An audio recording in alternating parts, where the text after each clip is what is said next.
que o Senhor colocou no meu coração.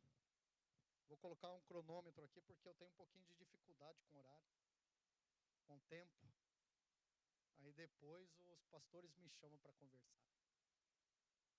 Irmãos, o Alcione ministrou agora, ele compartilhou conosco Isaías 53, né?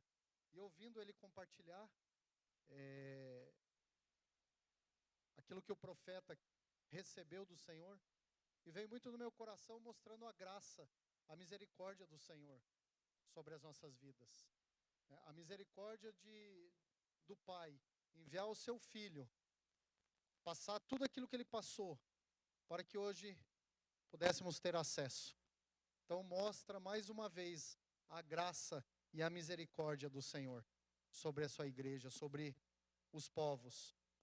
E no domingo passado, o Alcione compartilhou uma palavra falando sobre graça. Quem lembra?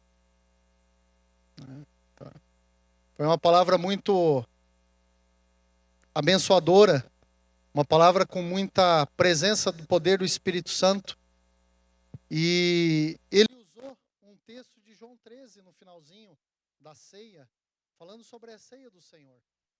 E a conclusão da palavra dele de domingo, usando João 13, é o início daquilo que eu quero conversar com a igreja hoje.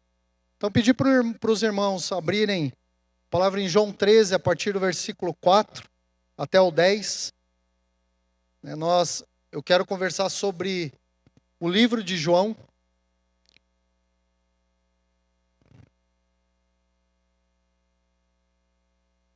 Antes de ler, quem está aqui pela primeira vez?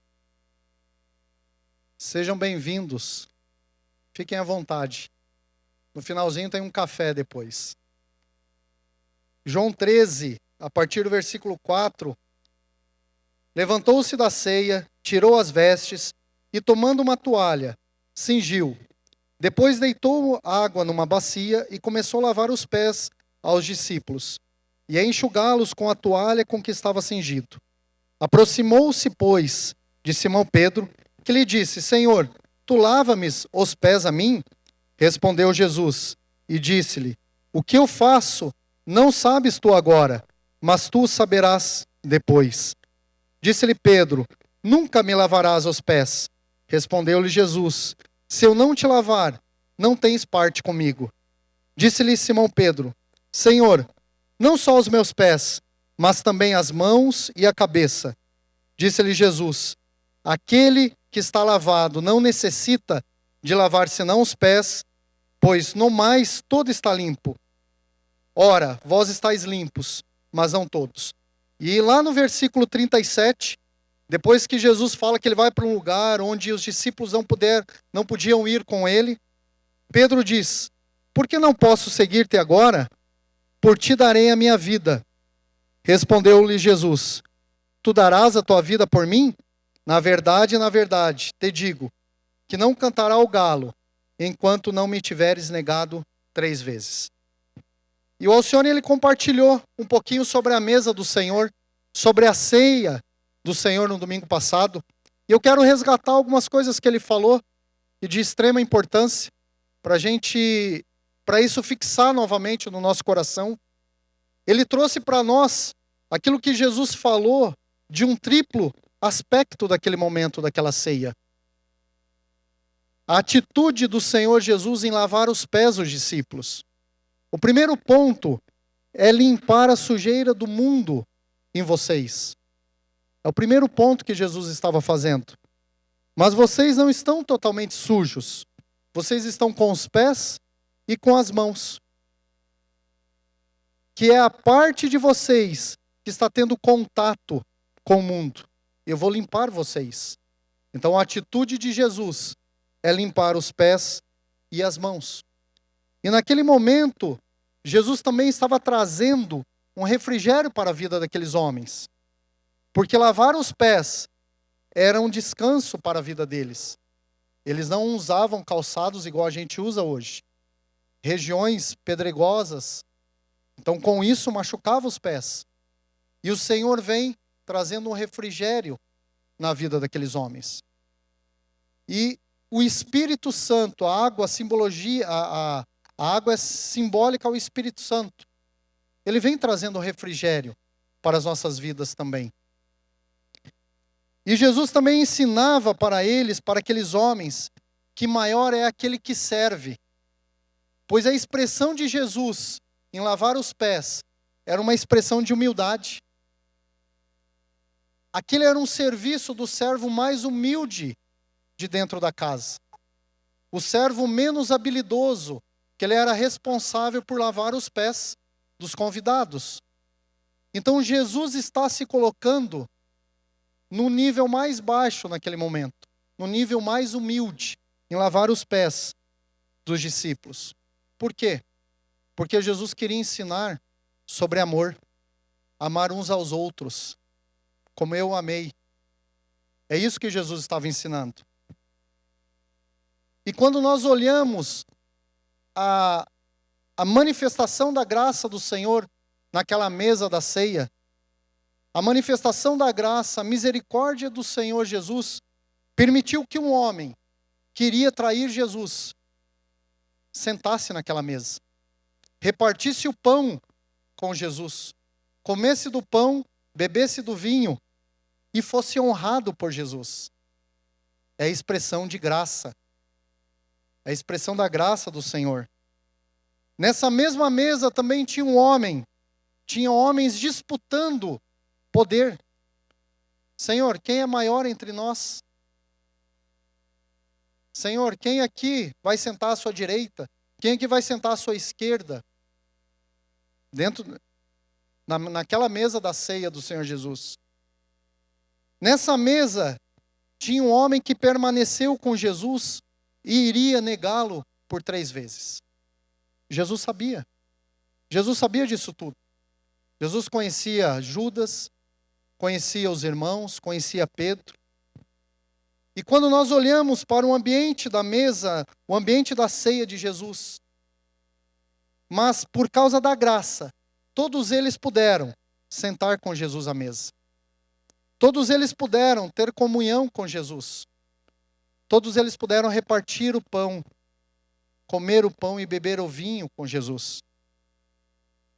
Então nós percebemos a maior expressão de graça e misericórdia do Senhor Jesus naquele momento.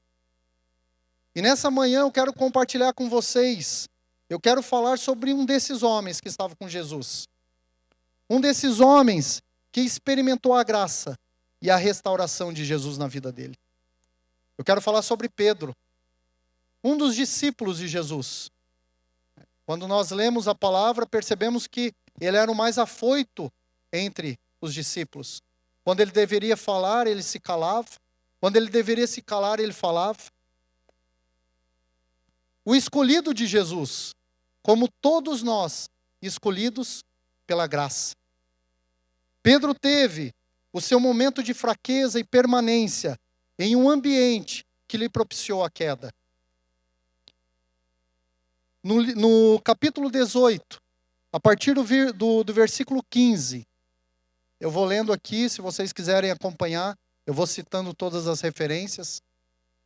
A partir do versículo 15, quando Jesus é levado ao palácio, é levado ao sumo sacerdote, e Simão Pedro e outro discípulo seguia Jesus. E esse discípulo era conhecido do sumo sacerdote. E entrou com Jesus na sala do sumo sacerdote. E Pedro estava da parte de fora, à porta. Saiu então outro discípulo que era conhecido do sumo sacerdote e falou à porteira, levando Pedro para dentro. Quando essa moça chega, essa moça olhou para a aparência de Pedro, para o seu jeito de falar. E por 2 vezes, João destaca o que os outros não destacaram. No versículo 17, disse a porteira a Pedro: não és tu também dos discípulos desse homem? Disse Pedro: não sou. Os outros evangelhos, quando nós lemos os outros evangelhos, a pergunta, alguns dizem que a pergunta foi: tu não andavas com aquele homem? Mas João, por 2 vezes, destaca a palavra discípulo. Versículo 18. Ora, estavam ali os servos e os servidores que tinham feito brasas e se aquentava, porque fazia frio. E com eles estava Pedro, aquentando-se também. E Simão Pedro estava ali e aquentava-se. Disse-lhe, pois, não és também tu um dos discípulos? E ele negou, e disse, não sou. E um dos servos do sumo sacerdote, parente daquele a quem Pedro cortara a orelha, disse, não te vi eu no horto com ele? E Pedro negou outra vez, e o galo cantou. O galo foi fiel no seu canto, Pedro foi infiel. Jesus ressuscita e tem um plano com esse homem caído. Pedro nega que é discípulo de Jesus. Medo de ser preso, medo de ser esbofeteado, porque ele estava vendo todo aquele cenário. Quando a sua fé foi desafiada, ele simplesmente nega a Jesus com as suas palavras. E quantos de nós, muitas vezes, negamos a Jesus? Por situações tão pequenas, deixamos de falar que somos seus discípulos. Quando um anjo no túmulo anuncia a ressurreição de Jesus às mulheres, lá em Marcos 16, somente o nome de Pedro é citado. Ide, dizei a Pedro que Jesus vai se encontrar com ele. Onde abundou o pecado, superabundou a graça. Esse nosso Deus é maravilhoso. Esse nosso Deus é misericordioso. E lá no capítulo 21, irmãos, João narra esse Pedro caído, esse Pedro triste, esse Pedro com a conexão rompida, esse Pedro abatido. E no versículo 1 do capítulo 21, Jesus se manifestou aos discípulos junto do mar. João diz, foi assim que ele se manifestou. A partir de agora, João narra a manifestação de Jesus, onde se tem um encontro restaurador, onde o foco de Jesus naquele dia é o fraco. O foco de Jesus naquele dia é o caído. O foco de Jesus naquele dia é o desistente. O foco de Jesus naquele dia é aquele que precisa voltar ao primeiro amor. Por quê? Versículo 3. Os discípulos estão lá conversando e Pedro vira e fala, eu vou pescar. Eu vou pescar. Pedro está voltando à velha vida de Lucas, capítulo 5. Disseram-lhe os outros, também nós vamos contigo. Olhe o poder de influência de Pedro. Olhe o amor dos discípulos por Pedro. No versículo 3, saíram e entraram no barco, e naquela noite não pegaram nada. Versículo 4, mas, a gente sempre tem um mas consolador nas Escrituras. Mas, ao clarear da madrugada, no início do clarear da madrugada, Jesus aparece na areia. E nas madrugadas, hora preferida, tempo preferido, onde o poder das trevas se manifesta, destruindo vidas. Nesse mesmo horário, onde muitas vidas se destroem, nas drogas, nas noitadas, nas boates. Nesse mesmo horário, há mães de joelhos pelos seus filhos, há filhos de joelhos pelos seus pais, e há crentes de joelhos clamando, me dá mais uma chance, Senhor.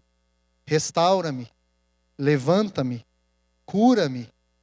Naquela madrugada de decepção, naquela madrugada de saudade de quando estávamos com Ele, alguém aparece na areia da praia. É Jesus. Jesus apareceu. Ainda é escuro. E não o reconheceram. Pois o horror da cruz já não estava mais no seu rosto. As últimas memórias que eles têm é Jesus de semblante de dor. homem de dores.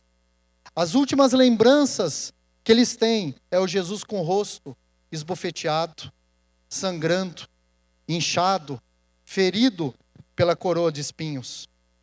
Mas agora, o Senhor está com o corpo ressurreto. A vida do Pai está em Jesus. Mas, pelo escuro da madrugada, eles não reconheceram Jesus. Eles não reconheceram. E João estava lá e diz, ele não foi reconhecido. Jesus não foi reconhecido. O primeiro passo, irmãos, é Jesus aparecer e não ser reconhecido na madrugada. E existe um outro ponto aqui importante também. O que significa Jesus aparecer na madrugada? Mostra que precisamos da presença do Senhor. Desde o início do nosso dia, precisamos entregar a Jesus as nossas primícias, as primeiras horas. Desde o meu levantar ao deitar, o Senhor precisa ser o centro da minha vida.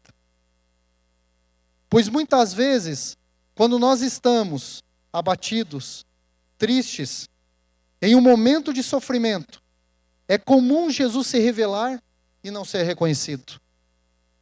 É comum. Foi isso que aconteceu com aqueles homens.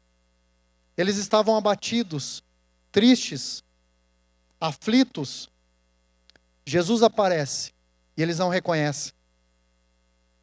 O segundo passo, lá no versículo 5. Jesus está na areia, eles estão retornando, pois a pescaria foi decepcionante. E Jesus à distância diz, filhos, tendes algo para comer? Eu focaria no filhos, e eles focaram no comer. Porque eles focaram no comer, a resposta foi seca, não. A decepção faz com que não escutemos a voz do Senhor. Quando estamos passando por momentos de crise, não prestamos atenção nas coisas que Jesus nos fala. A decepção muda o nosso foco. A decepção nos deixa surdos. A decepção tira o nosso olhar do Senhor. Começamos a olhar apenas para as coisas materiais, passageiras, olhar para os problemas. Aqueles homens estavam olhando apenas para a situação momentânea. Eles estavam olhando apenas para pescaria. O porquê eles estavam olhando apenas para a pescaria, a resposta foi seca. Não. Tem comida? Não. Porque os olhos deles estavam em coisas materiais. Porém, a palavra filhos aqui que Jesus fala a eles, se direciona a eles, é a senha. É uma senha. Porque, acho que se fôssemos nós, né? Ou se fosse eu que tivesse chegado naquela praia, eu acho que eu teria falado, traidores, seus covardes. Ô Pedro, você me negou 3 vezes e aí está pescando? Mas quando nós olhamos para a palavra do Senhor, a palavra diz, as misericórdias do Senhor são a causa de não sermos consumidos. Porque as suas misericórdias não têm fim. Renovam-se a cada manhã. Grande é a tua fidelidade. E naquela manhã a misericórdia do Senhor se renovou na vida daqueles homens. Nessa manhã, essa manhã chuvosa, a misericórdia do Senhor se renovou sobre as nossas vidas. Se nós estamos aqui de manhã vivos, ouvindo a palavra, cultuando o Senhor, foi porque a misericórdia dele se renovou em nós. Amém? Esse nosso Jesus é maravilhoso. Aí vem Jesus, diante daqueles homens que negaram, e chama eles de filhos. Para o mundo, não é mais filhos. Para o diabo, não é mais filhos.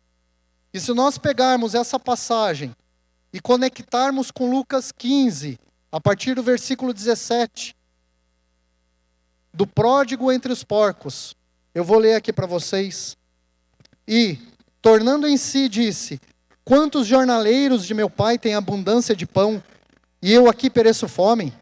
levantar-me-ei e irei ter com meu pai. E dir-lhe-ei: Pai, pequei contra o céu e perante ti. Já não sou digno de ser chamado teu filho. Faze-me como um dos teus jornaleiros. Esse moço, ele se arrependeu. Ele gastou tudo aquilo que o pai deu com a vida.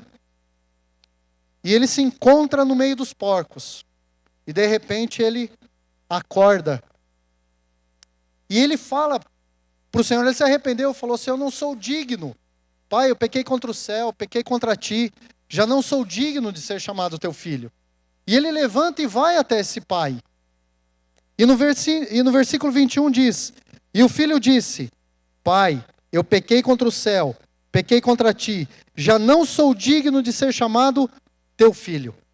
E quando ele vai desistir de ser filho, o pai interrompe e diz: Trazei a alparca, coloca nos pés. Trazei o anel, coloca no dedo. Trazei roupa, veste ele. Porque esse meu filho estava morto e reviveu. Estava perdido e foi achado. Romanos 8,15. Porque não recebestes o espírito de escravidão, para outra vez estardes em temor. Mas recebestes o espírito de adoção de filhos, pelo qual clamamos: Abba, Pai. O mesmo Espírito testifica com o nosso espírito que somos filhos de Deus. O que isso quer dizer, irmãos? Ainda que você desista de ser filho, ele não desiste de ser pai.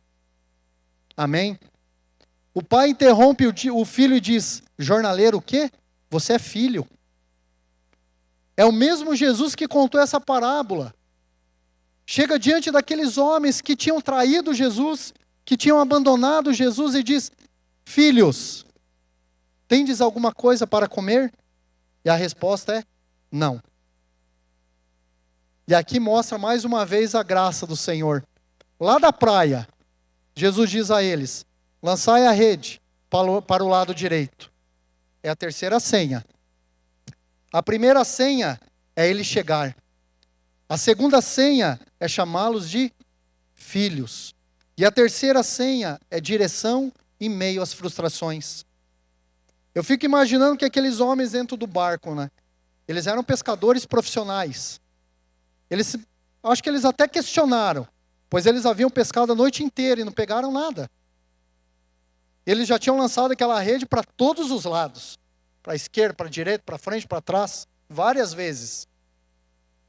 Mas existe uma grande diferença. Existe uma grande diferença quando fazemos as coisas sem a direção do Senhor. Quando tentamos realizar coisas em nossa vida, no nosso ministério, ou em quaisquer das áreas da nossa vida, sem a direção do Senhor, nós iremos nos frustrar. O Senhor precisa dirigir as nossas vidas. Pois precisamos compreender que o Senhor está no controle das nossas vidas. Quando o Senhor está no controle das nossas vidas, acontece aquilo que aconteceu no versículo 6. Já não podiam puxar a rede, de tão grande que era a quantidade de peixes. O Senhor está no controle. E falando em senha, né? Essa senha, um daqueles homens, essa senha, acho que ele captou a mensagem. Porque senha é para íntimos. Senha é questão de intimidade. Aquele que encostava a cabeça no peito de Jesus. Eu imagino que quando ele olha para o lado, olhou para o outro, e ele deve ter pensado: Pedro, Tiago, João, peixe, barco, pescaria. Quando ele olha e faz essa comparação, ele não olha para Natanael. Ele não olha para Tomé. Ele não olha para André. Ele não olha para Tiago. Ele olha para Pedro e diz: Pedro é o Senhor. Pedro é Jesus. Levanta a cabeça, Pedro. É o Senhor. Por que ele não falou para Tiago? Tiago não negou. Por que ele não falou para André? André não negou. Por que ele não falou para Natanael? Natanael não negou. João sente que é Pedro que precisa. João sente que Jesus está ali por causa de Pedro. João olha para Pedro e diz: ele veio atrás de você. Jesus vem por esses e diz: quanto mais vazio você está de si, mais espaço há para que te encha de mim. O seu vazio determina o quanto você pode ser cheio de Jesus. O Samuel, na abertura, falou para a gente se esvaziar. Porque quando nós estamos vazios, o Senhor nos enche. O Senhor nos capacita. Porque não há restauração para o soberbo. Mas se tiver humildade, o vaso quebrado é renovado. A casa caída é levantada. O homem no chão é erguido. Pedro está triste, porque Pedro sabe que envergonhou o nome do Senhor. E às vezes nós pensamos que a palavra da restauração vem de longe.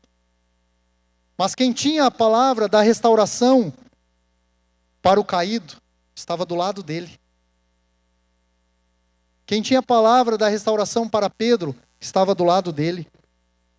E quando nós estudamos os evangelhos, João é o que menos fala nos evangelhos. Mas agora ele abriu a boca e mostrou Jesus para Pedro. E quando aqueles homens estão retornando da pescaria, lá no versículo 9, logo que desceram para a terra, viram ali brasas e um peixe posto em cima e pão. Interessante que aqueles homens chegam. Aquele cidadão na praia tinha pedido pão, tinha pedido peixe. Tem alguma coisa aí para comer, pessoal? Não, não tem. E quando eles pescaram, vieram com a rede cheia de peixe. Só que quando eles chegam diante daquele homem que estava na praia, diante de Jesus, eles percebem que tem brasa, peixe e pão. O que isso significa? O que Jesus mostra para eles? Jesus não precisa de nós. Mas mesmo assim, Ele nos dá o privilégio de participarmos da sua companhia. Ele nos dá o privilégio de cearmos com Ele. Ele não precisa das coisas naturais. Ele cria tudo. Ele não precisou do peixe deles. Ele que tinha dado os peixes também, né? Joga para a direita que vocês vão achar peixe. Mas Ele fez a brasa, Ele fez o peixe, Ele fez o pão. Ele não precisa de nada nosso. Mas Ele nos dá o privilégio de cearmos com Ele. Amém? Quando Pedro chega junto deles, lá no versículo 12, Jesus diz: vinde, jantai, vinde, comei. Se nós conectarmos lá em Gênesis 3, quando o diabo diz come, o diabo diz come é queda. Mateus 4, o diabo diz, transforma essas pedras em pão e come. Com Jesus não funcionou, mas com Adão funcionou. Adão comeu e caiu. Aí vem Jesus a Pedro e diz, come. Quando Jesus diz come, não é para derrubar, mas sim para restaurar. Quando Jesus diz come, Pedro, é para restaurar a sua vida. E aqui começa algo maravilhoso a partir do versículo 15. Aqui começa a restauração na vida de Pedro. O Senhor começa a restaurar a vida de Pedro. Versículo 15 diz: e depois de terem jantado, disse Jesus a Simão Pedro: Simão, filho de Jonas, ama-me mais do que estes? Porque lá atrás você disse assim: todo mundo aqui vai te negar, menos eu. Lá atrás você disse que todo mundo me amava menos do que você. Eu não quero você se medindo com eles, Pedro. Se mede comigo. Vocês disseram não quando eu pedi. Você me negou, Pedro.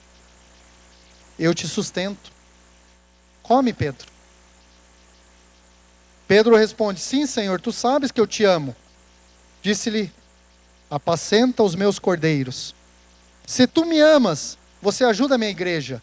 Se tu me amas, você cuida da minha obra. Jesus não está dizendo para Pedro, não está perguntando, se você é teólogo, cuida da minha igreja. Se você é experiente, cuida da minha obra. Não, Jesus não está perguntando isso. Jesus está dizendo, se você tem amor por mim, cuida das minhas ovelhas, cuida dos meus rebanhos. Eu só quero saber se você me amas. Tornou a dizer-lhe segunda vez, Simão, filho de Jonas, ama-me? Disse-lhe, sim, Senhor, tu sabes que te amo. Disse-lhe, apacenta as minhas ovelhas. Interessante aqui que Jesus, ele pergunta no amor ágape, que é o amor sacrificial. É como Jesus está dizendo para Pedro, Pedro, você me ágape, ou seja, você me ama até a morte, você me ama até o sacrifício. E a resposta de Pedro é, sim, Senhor, eu gosto de você, que é o amor filéu. Sim, Senhor, você é um cara legal. Então Pedro ainda está com o coração desconectado com o coração do Senhor. 17. Disse-lhe terceira vez, Simão, filho de Jonas, ama-me? Interessante aqui, irmãos, que Jesus chamou Pedro de filho de Jonas no capítulo 1 de João. Filho de Jonas, a partir de agora seu nome é Pedro. Então do capítulo 1 até o 21, Jesus tinha chamado Pedro, Simão, filho de Jonas, lá no capítulo 1. Só que agora, novamente, ele o chama de filho de Jonas. O que Jesus quer mostrar para Pedro? Você voltou para o barco fisicamente, mas eu quero te voltar agora na memória. No dia que eu encontrei com você, eu quero que você se lembre do primeiro amor. Eu quero que você se lembre do primeiro nome que eu te chamei. Simão, filho de Jonas. Porque você caiu àquele nível, você retrocedeu, você voltou a ser filho de Jonas. E na sequência diz, Simão entristeceu-se, por lhe ter dito terceira vez, ama-me? Agora ele se arrependeu. Ele ficou triste, agora ele se arrependeu. O entristecido pela situação, está entristecido pelo diálogo, está entristecido porque Jesus está mostrando para ele que seu amor é falho, que seu amor é caído, que seu amor é insensível. Jesus abre os olhos de Pedro e lhe mostra que ele não é o que pensava ser. Jesus abre os olhos de Pedro e o coloca em seu devido lugar. Jesus mostra para Pedro que ele não fizeste por amor a mim, mas porque você se comparava com os outros. E toda vez que você se compara com os outros, você o abate, você os humilha, você se distancia do verdadeiro amor. E Jesus não vai trazê-lo de volta ao verdadeiro amor, sem antes mostrar que o seu amor é falho, Pedro. O Senhor não vai trazê-lo de volta sem antes mostrar que o seu amor é caído, que o seu amor é carnal. E disse-lhe, Senhor, tu sabes tudo. Tu sabes que te amo. Jesus disse-lhe, apacenta as minhas ovelhas. 2 Coríntios 7,10 diz, porque a tristeza, segundo Deus, opera o arrependimento. Aqui começou o arrependimento de Pedro. Se Pedro está triste, o verdadeiro arrependimento invadiu a sua alma. E ele olhou para Jesus e a resposta foi diferente agora. Ele olha para Jesus e diz, tu sabes todas as coisas. Por que Pedro diz, tu sabes todas as coisas? Porque quando Jesus perguntou pela terceira vez, Pedro, lembra do canto do galo. Quando Jesus pergunta pela terceira vez, ele é levado ao canto do galo, ele lembra da fogueira. E quando ele lembra da fogueira, ele olha para frente. Tem uma fogueira. Porque esse Jesus, ele é perfeito, né? É um Jesus perfeito. Mas quem fez aquela fogueira não foram os guardas, os soldados do templo. Foi Jesus. E quando Jesus pergunta pela terceira vez, ele lembra das 3 negações. E em cada negação, Pedro vai retrocedendo. Do santo dos santos para o santo. Do santo para o átrio. Quebrou a comunhão. Saiu do ambiente de comunhão com o Senhor. Pois ele tinha negado, ele não tinha confessado. E Jesus, como ele é Jesus, é um homem perfeito, ele vai montando esse cenário. Aquele que negou 3 vezes diante de uma fogueira, agora confessa 3 vezes que o ama pertinho de uma fogueira e na comunhão com a igreja. Esse Jesus é maravilhoso. E ele levanta a gente como João para ficar perto de você e te aproximar de Deus. O mesmo ambiente. Quantas vezes você me negou, Pedro? 3? Então agora você vai confessar 3 vezes. Esse mesmo ambiente. Porque lá atrás você retrocedeu, Pedro. Lá atrás você voltou, você me negou. E eu te tiro de novo, Pedro. Volta. Volta do átrio para o santo. Entra, Pedro, vem do santo para os santos dos santos. Jesus restaura Pedro. E restaura o ministério de Pedro. E a igreja é o corpo de Cristo, que não desiste do caído. Jesus vem ao encontro dos caídos. É por isso que Jesus vem. Pedro não teve como ir, mas Jesus sabia o endereço de Pedro e Jesus foi até Pedro. Jesus sabe onde você está.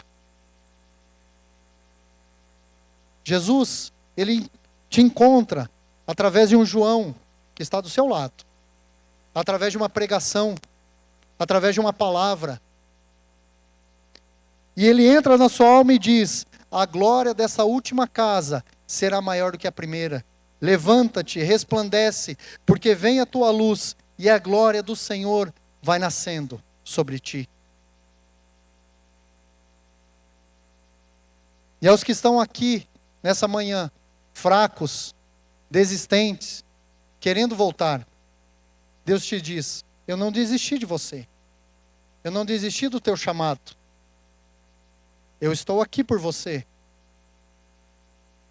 Entra, volta. E a prova de que apesar de suas fraquezas, a prova de que apesar dos seus erros, você ama a Deus, cuide de gente. É isso que Jesus falou para Pedro. Pedro, tu me amas, cuida das minhas ovelhas, cuida dos meus rebanhos. O Pedro que usou a espada para ferir, agora recebe o cajado de pastor para cuidar de gente. Restaure os tempos consumidos pela sua fraqueza. Jesus está dizendo: come da minha palavra, fica perto dos meus filhos, não abandone a noiva, fique perto da igreja e cuide de gente.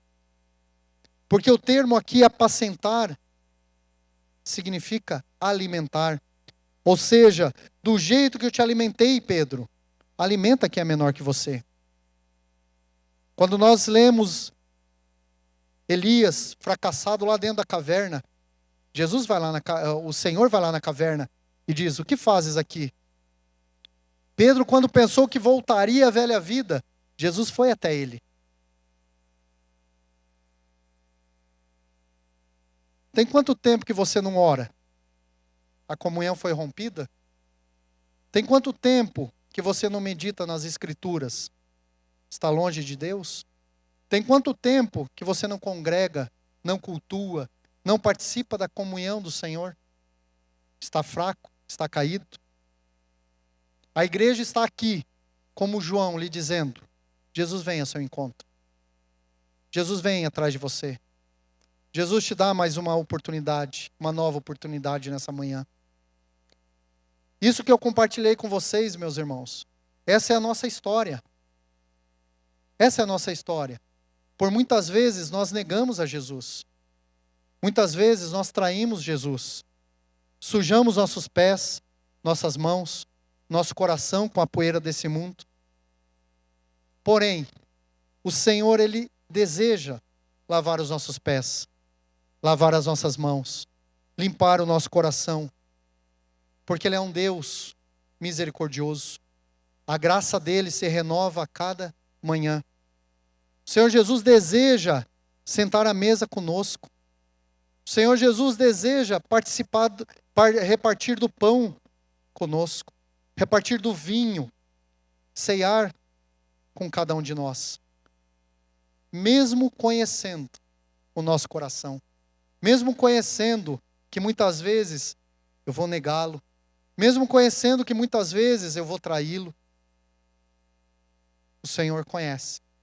E mesmo assim Ele nos dá a oportunidade. O Senhor Jesus deseja restaurar-nos, pois a graça do Senhor, ela é maravilhosa. A graça do Senhor se renova a cada manhã.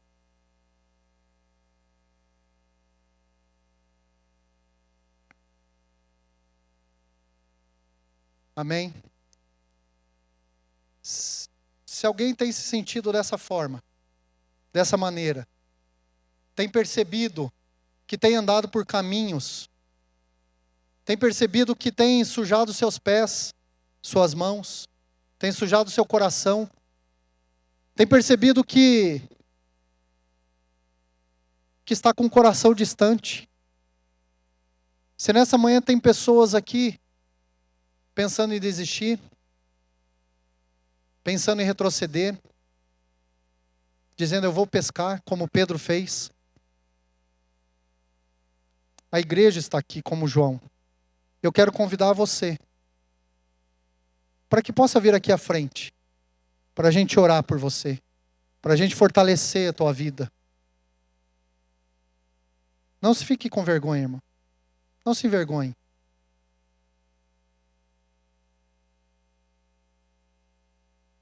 Jesus está dizendo, vem. Aqui é o momento de você ser restaurado pelo Senhor.